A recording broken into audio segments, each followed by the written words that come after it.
আসসালামু আলাইকুম, আশা করি সবাই ভালো আছো। আল্লাহর রহমতে আমি অনেক ভালো আছি। তো আমরা 16 তারিখ রাতে কিন্তু আমরা রওনা দিই গ্রামের উদ্দেশ্যে ঈদ করার জন্য। তো আমরা কিন্তু এই ঈদে কিন্তু গ্রামে আসার জন্য কিন্তু পিকআপ ভাড়া নিয়েছিলাম। আমরা কিন্তু সবাই পিকআপের মধ্যে উঠে গেছি এবং পিকআপটা কিন্তু অলরেডি ছেড়ে দিছে। মোটামুটি আমরা রাত 8টার মধ্যে কিন্তু আমরা সাইড থেকে বেরিয়ে পড়ছি। আমরা কিন্তু বেশিক্ষণ আর ওয়েট করিনি, যেহেতু আমাদের পিকআপটা সকাল সকাল চলে আসছিল আমাদের সাইডের ভিতরে, এই জন্য আমরা সকাল সকাল রওনা দিয়ে দিচ্ছি আমরা গ্রামের উদ্দেশ্যে। বাসের মধ্যে কিন্তু অনেক আরামদায়ক ভাবে কিন্তু যাওয়া যায়, কিন্তু পিকআপ আমরা নিয়েছি তার কারণ একটা, যেহেতু আমরা সবাই পোলাপান অনেক এনজয় করে বাসা যাবো, যে কারণে পিকআপটা নেয় এবং সবাই মোটামুটি অনেক এনজয় করতেছে, অনেক চিল্লাচিল্লি করতেছে ভাই। ঈদ করার জন্য যেহেতু আমরা শহর থেকে সবাই যাচ্ছি গ্রামের মধ্যে, তো আমাদের মনের মধ্যে একটা আলাদা একটা আনন্দ কাজ করতেছে। আর আমি ঢাকা আসার প্রায় 3 মাস হইলাম, অনেকে কিন্তু 3 মাস পার হয়ে গেছে, অনেকেই প্রায় 2 মাস প্লাস হয়ে গেছে। তো অনেকদিন পর যেহেতু গ্রামের বাসা যাচ্ছি ঈদ করার জন্য, সেজন্য আমাদের মনের মধ্যে একটা আলাদা একটা আনন্দ কাজ করতেছে ভাই। অনেক মজা করতেছি আমরা, অনেক চিল্লাচিল্লি করতেছি ভাই। এই ফিলিংসগুলো আমি আপনাদের মাঝে শেয়ার করতে পারবো না।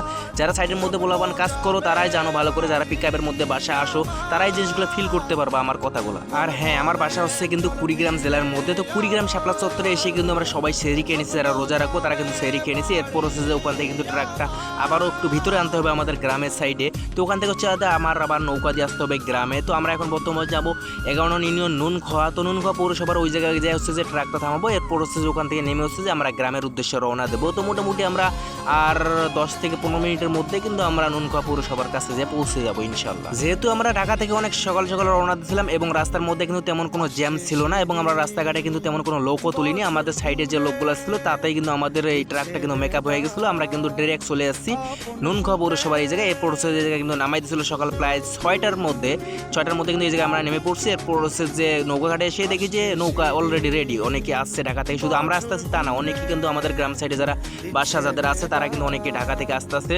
তো তাদের সাথে পরিচয় হয়ে গেল এবং তারা সবাই মিলে, মানে আমরা সবাই মিলে কিন্তু একটা ছোট নৌকা একটা রিজার্ভ করে নেই। এরপর হচ্ছে যে নৌকাটা কিন্তু আমাদের গ্রামের উদ্দেশ্যে রওনা দিয়ে দেয়। শহরের ভিউ হয়েছে একরকম এবং গ্রামের ভিউগুলো হয়েছে একদমই অন্যরকম, একদমই আলাদা আমাদের গ্রামের ভিউগুলো। তোমরা দেখতে পাচ্ছ স্ক্রিনে কত সুন্দর, কত মনোরম পরিবেশ ভাই। এই জন্য আমার গ্রামে আসার পর হচ্ছে যে শহরে যাইতে একদমই মন চায় না, আমার মন চায় গ্রামে থাকতে। বাট গ্রামে তো এরকম তেমন কোনো কাজ কাম নাই যে কইরা এলাকায় থাকবো, তো জাস্ট টাকার জন্যই শহরে যাওয়া, এছাড়া ঢাকা শহরে যাওয়ার কোনো উদ্দেশ্য নেই। আমার গ্রাম খুবই ভালো লাগে, যদি আমি কোনো দিন কোনো কিছু করতে পারি, মানে কোনো টাকা পয়সা যদি হয়, কোনো কিছু করে যদি খাওয়ার মতো কোনো ওইরকম ক্যাপিটালস হয় আমার কাছে, তাহলে অবশ্যই আমি গ্রামে একদম শিফট হয়ে যাবো। আমি কখনোই ঢাকা যাবো না, আমার গ্রাম খুবই ভালো লাগে। প্রায় আমাদের গ্রামের কাছে এসে পৌঁছে গেছি, বেশিক্ষণ আর লাগবে না, সর্বোচ্চ আর 5 থেকে 10 মিনিটের মধ্যে কিন্তু আমাদের গ্রামের নৌকাঘাট যে আছে ওই জায়গায় কিন্তু আমরা পৌঁছে যাবো। তোমরা দেখতে পাচ্ছ অলরেডি কিন্তু আমাদের গ্রামের নৌকাঘাটে কিন্তু আমরা এসে পড়ছি। তো এই জায়গায় হচ্ছে যে আমাদেরকে নামাই দিবে। এরপর হচ্ছে যে আমি আসছি প্লাস আমার ছোটো ভাই আছে, আমার চাচা তো নামবে আরেক চরে, অন্য এলাকায় বাসা। তো ওই জায়গায় নেমে হচ্ছে যে আমার চাচা যাবে বাসা এবং আমরা দুই ভাই এই জায়গায় নেমে হচ্ছে যে আমরা আমাদের বাসা চলে যাব। গ্রামের বাসায় আসার পর কিন্তু আমি অনেক প্যারায় পড়ে যাই, তার কারণ হচ্ছে যে আমরা 16 তারিখে ঢাকা থেকে রওনা দিয়েছিলাম এবং 17 তারিখ সকাল প্রায় 8টার মধ্যে কিন্তু আমরা গ্রামের বাসায় এসে পৌঁছে গেছিলাম। এবং আমরা যে 16 তারিখে যে রওনা দিয়েছিলাম 16 তারিখ রাতে কিন্তু হালকা পাতলা একটু বৃষ্টি হয়েছিল আমাদের গ্রামে এবং ঝড় হয়েছিল, যে কারণে দুই দিন বিগত প্রায় কোনো কারেন্টই ছিল না। আজকে নিয়ে 3 দিন এখন পর্যন্ত কোনো কারেন্ট নাই।